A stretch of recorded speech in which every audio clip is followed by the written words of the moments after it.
ko kayo.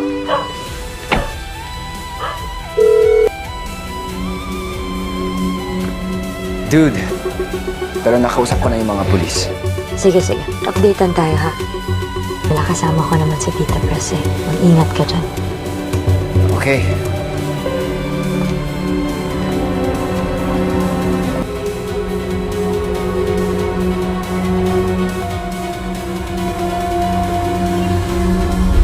Huwag kayong mahiya. Ano ba?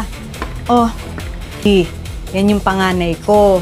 Eto naman si Bea. Pasensya na pala kayo ha, nung nagwala ako kanina kasi kaya naman pala hindi nyo kilala. Bakit ibang pangalan na sinabi niya sa inyo? Bayang batang yan. Kumulo yung dugo ko kanina nung nakita ko yung lalaking yun. Ito, mga mahiyain.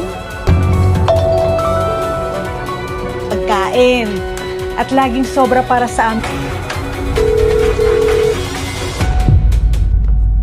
Ibigan sila. Ikaw ba yun? Bea dun sa idol niya. At saka, ang kinis! O, makinis ka! Ikaw yung yun kapag nakita kayo. Pa-selfie naman. Selfie! Ang bango mo, may mayamang ka! Hindi ho. Oh, ayan, smile. Smile. Lang ho, Aling Mariela. Ay, sandali.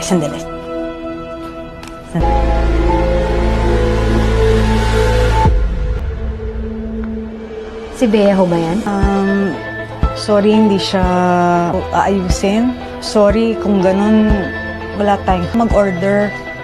Hindi, okay lang ho.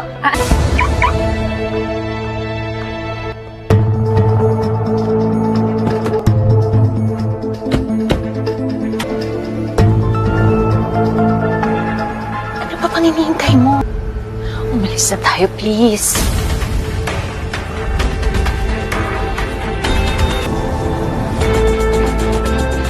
Naiwan niyo.